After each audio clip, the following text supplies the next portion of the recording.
Yeah hi రా, మీ పేరు? My name is Vijay Durga. విద్యాదుర్గ గారు. ఎన్ని ప్లేస్మెంట్స్ వచ్చాయి? I got only one placement. Okay. So మీ పేరు? My name is Bianusha. I got 2 placements. 2 placement. So ఎలా మీ ఆదిత్య గ్రూప్ ఆఫ్ కాలేజెస్ అనగానే నార్మల్గా బయట డిగ్రీస్తో పోలిస్తే మీ కాలేజ్కి వ్యత్యాసం చెప్పమంటే చెప్తారా? ఫస్ట్ ఏంటంటే నార్మల్ డిగ్రీ స్టూడెంట్స్ అంటే అసలు మీకు ప్లేస్మెంట్స్ రావు, జాబ్ రావు, అసలు డిగ్రీ దేనికి పనికిరాదు అంటారు. బట్ అవును. ఆదిత్య వచ్చిన తర్వాత ఓకే డిగ్రీ వాళ్ళు కూడా జాబ్ చేయొచ్చు, హైయర్ స్టడీస్కి వెళ్ళకుండానే ఇప్పుడే జాబ్ చేయొచ్చు అన్న Yes. కాన్ఫిడెన్స్ వచ్చింది మాకు అక్కడ.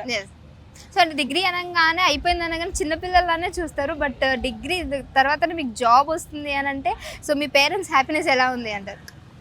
యాక్చువల్లీ మా పేరెంట్స్ చాలా హ్యాపీగా ఉన్నారు. అండ్ ఇంకా ఏంటంటే డిగ్రీ అనేసరికి చాలా చులకనగా చూస్తారు. బీటెక్ కాదు కదా, డిగ్రీగా ఏదో ఒక సర్టిఫికేట్ వస్తుంది కదా, తర్వాత పెళ్లి చేసుకోండి అంటారు. బట్ మాకు జాబ్ ఉంది అనేసరికి వాళ్ళు చాలా హ్యాపీ ఫీల్ అవుతున్నారు. అంటే అమ్మాయి అనుకున్నారా డిగ్రీ వచ్చింది ఇంకా పెళ్లి అవసరం లేదు, జాబ్ వచ్చేసి కొంచెం గ్యాప్ వచ్చింది. ఓకే. అండ్ ఇంకొకరికి సజెస్ట్ చేయడానికి కూడా మాకు రైట్ ఉందన్నమాట. ఇప్పుడు Yes. డిగ్రీ ఎవరైనా లేదు మేము బీటెక్ చేస్తామంటే లేదు లేదు డిగ్రీ కూడా చెయ్యండి, ఖచ్చితంగా ఆదిత్యనే చేయండి అని ఖచ్చితంగా చెప్తాం మేము ప్రౌడ్ గా. సో మీకు చెప్పారా డిగ్రీ ఎందుకు తీసుకునేటప్పుడు వద్దు అని చెప్పేసి అన్న వాళ్ళు ఎవరు ఉన్నారా ఇంట్లో? డిగ్రీ దేనికి యూజ్ అయితే ఆ నార్మల్ సర్టిఫికేట్ వచ్చిన తర్వాత కూడా మీకు అదొక చిత్తు కాగితం అని చెప్పేసి అనేవాళ్ళు. బట్ ఏంటంటే ఇప్పుడు ఆదిత్య వచ్చిన తర్వాత ప్లేస్మెంట్స్ వస్తున్నాయి, జాబ్ కు వెళ్తున్నప్పుడు గర్ల్స్ అనేవాళ్ళు వాళ్ళ కాళ్ళ మీద వాళ్ళు నిలబడగలుగుతున్నారు. అది ఓన్లీ క్రెడిట్ కోస్ట్ ఆదిత్య. మీ ప్యాకేజెస్ ఎలా ఉన్నాయి?